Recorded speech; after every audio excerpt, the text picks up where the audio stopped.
2026年8月19日，一家美国油矿商生产的氧化铬通过了日本最大永磁体制造商的质量认证，这是美国本土几十年来第一次以商用纯度规模分离出高纯度重稀土氧化物，并通过国际顶级客户认证。但同一时间，这家公司的股价只在15美元上下筑底，距离它年初27.90美元的高点已经腰斩。你如果最近又听到大家在聊核能复兴，稀土卡脖子，这支影片先帮你搞清楚一件事：一档同时踩中油和重稀土两条主线的股票，为什么会在利好不断的时候反而被打到地板价？这期我更新的深度研究，从回顾商业模式财报到多空筹码，一次性拆给你看。看完你会重新理解什么叫西方去中国化的关键材料股。Hello， 大家好，欢迎来到 Edward 的公司研究频道，希望我们共同打造一个既看数据又听故事的交流社群。如果你希望看到我更多的研究内容，希望点赞订阅我的频道，算法会让更多被资讯差忽略的人看到，让我有动力继续做下去。毕竟像我这样不喊单，坚持分享自己的客观分析的内容，算法不喜欢推荐。我的研究想法很直接，中长期我会买入增持，但坚持用分批长期扛波动的框架去碰，因为短期它会被增发和并购稀释压着。我不会采用追高单笔重压的方式。Energy Fuels 已经不是一家纯油矿商，它是西方极少数具备完整采矿制磁体垂直整合能力的战略材料平台。它有北美唯一在运作的常规油加工厂，现在一头吃油的现金流，一头吃重稀土和永磁体的估值溢价。我期待的价格是24美元，牛市情景29美元，对应现在15美元附近，潜在回报大约 60% 到 93%。 但我这里隐含不能忽略的问题，这档研发和并购烧钱，目前还在亏损。他赌的是2-3年后的稀土产能落地，不是下个月就赚钱。所以我做多，但不是现在就 all in。 商业模式与护城河，先讲它的双轮驱动长什么样。第一轮是油巴氧化三油，也就是黄顶这块给它基础现金流。第二轮是重稀土和铝铁硼永磁体，这块有科技制造业的高乘数，是估值溢价的来源。护城河第一条也是最硬的一条，百美萨加工厂，它是北美唯一拿到完整许可还在运作的常规油与稀土加工设施。估算在现行环保法规下，要重建一座同等规模还能处理放射性物质的厂，资本支出超过10亿美元，审批要7到10年。这不是钱的问题，是时间和牌照的问题，别人短期复制不来。护城河第二条，成本。Pinyon Plain 矿区第二季的常规磨矿周期，采矿加运输成本约14美元一磅，磨矿约9美元一磅，总生产成本压在23美元一磅。23美元，特别说明一下，这是全球最具成本竞争力的常规油矿水准之一。油价只要站在60美元以上，它这块就活得下去。护城河第三条，去中国化的稀缺卫士，透过并购 VAC 和 SAM， 它把触角伸到下游金属化合金和高端磁体，锁定重稀土里的铬和镝。中国主导轻稀土分离，但重稀土和高阶工业磁体这块，西方玩家像 MP Materials、Linus 多停留在轻稀土。Energy Fuels 走的是差异化路线，财报深度拆解。接下来拆财报这块最容易被营收暴增的标题片，我带你一起看。公司2026年8月5日公告第二季财报，截至6月30日，总营收2026年 Q2 是2510.8万美元，去年同期只有421.2万美元，年增 496.1%， 将近5倍。驱动是常规磨矿周期顺利完成，成品油交付量提升。但你看获利内侧，归属母公司净亏损 Q2 是3337.8万美元，去年同期2181.2万美元，亏损扩大 53%， 每股 EPS 负 0.13 美元，去年同期负 0.10， 营业亏损 3057.5 万美元。这里我要做一个专业度动作，剔除一次性因素。报告写得很清楚，亏损扩大主因是 MA 交易、费用和专案前期开发开支，这些是一次性往前摊的。营业性口径其实没那么糟，而且经营活动现金净流出从去年同期的4480万改善到1780万现金，燃烧速度下降了 60.3%， 这是营业性好转的信号，不是靠砍本业。真正强的是资产负债表，截至6月30日，营运资金高达 9.96 亿美元，9亿9600万美元，总资产 15.3 亿美元，里面有 5841.6 万美元现金， 8.783 亿美元流动有价证券，还有 2490.5 万美元非流动摇。价证券是 Download 项目的预付款负债内侧，也很干净。它有一笔面值约7亿美元，票息只有 0.75% 的低息可转换高级债券，账面价值约 6.777 亿美元，股东权益总额 7.926 亿美元，发行在外普通股约 2.499 亿股，低息可转债等于用很便宜的钱撑住扩张，这是筹资结构上的优势。顺带讲资本运作，第二季他用 ATM 公开增发，发了 533.3 万股，筹到 1.0341 亿美元现金，目前处于高速扩张期，不发股息，也没有回购或拆股计划，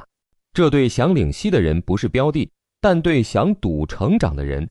他把钱都砸回产能了。全年指引我觉得值得念一下，开采含油量指引200万到250万磅，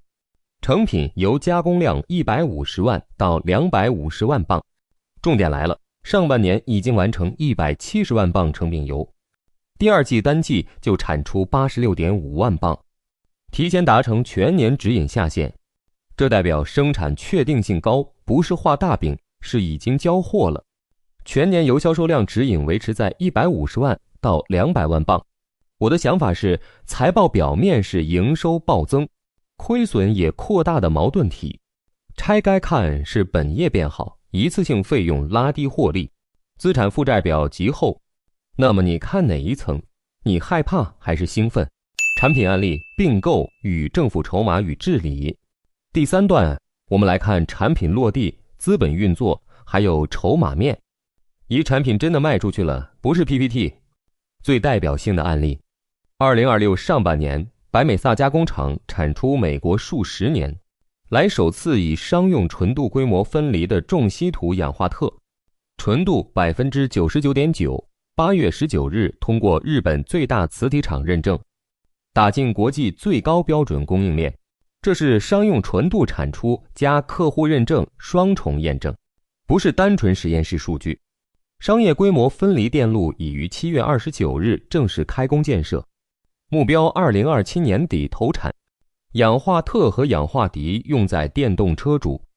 驱电机和国防军工的高温磁体，是真正的卡脖子材料。2. 资本运作和政策支持同时到位。6月他签约拟以约19亿美元股权价值收购磁体大厂 VAC， 对价是 7.18 亿美元现金加发6585万股新股，预计2027年第一季交割。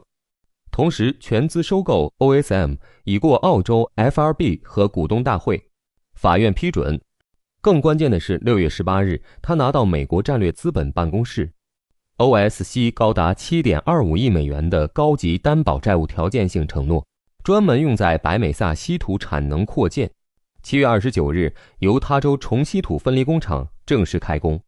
这里我要标一个置信度， OSC 那 7.25 亿是条件性承诺，不是钱已经进户头，管理层取得的承诺离真正拨款还有条件要满足，所以口播时别讲成政府已经给了7亿，将取得 7.25 亿美元贷款承诺才准确。3筹码面用脚投票，机构持股比例约 70% 以上，数百家机构投资者持有。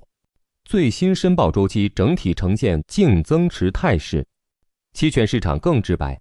看涨期权名义价值明显高于看跌。call 对 put 价值比约 2.7 倍左右。最大 call 持有者包括对冲基金、第一少，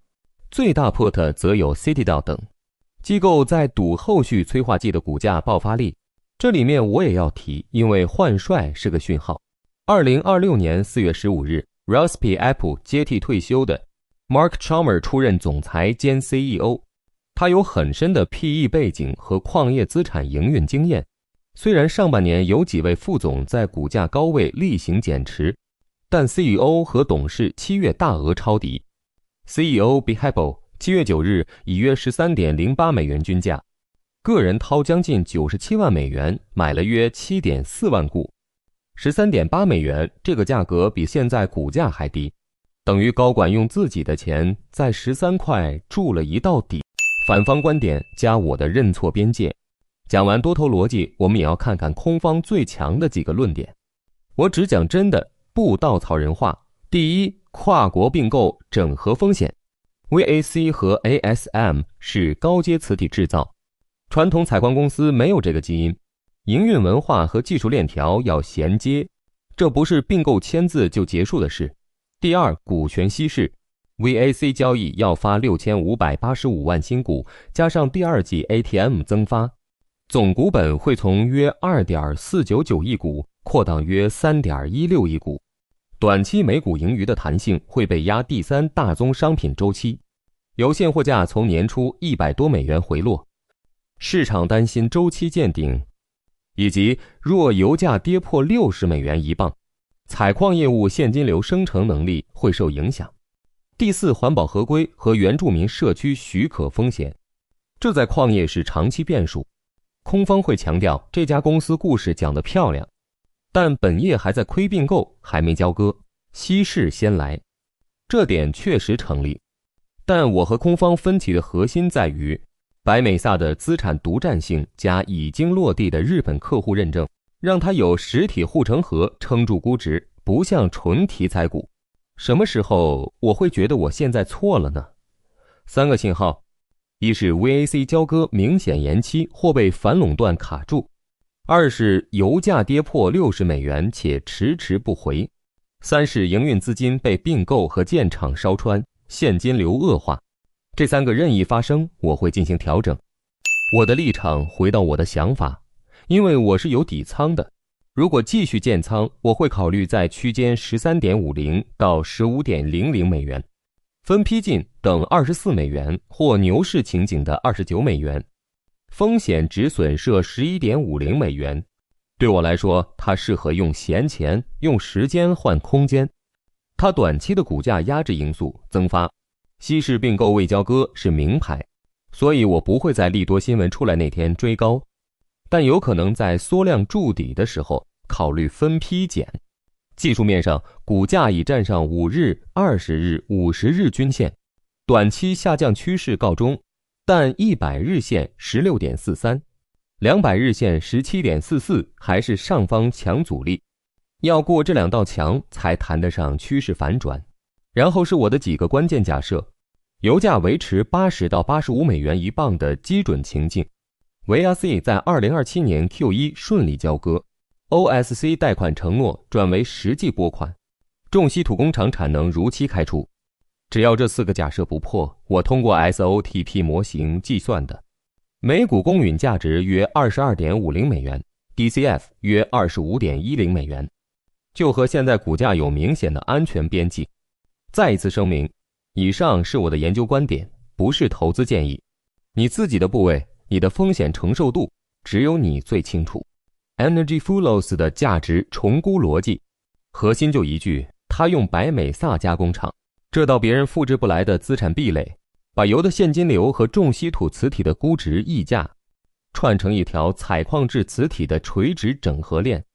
财报表面矛盾，筹码法人净流入，高管自己抄底，这3件事同时成立。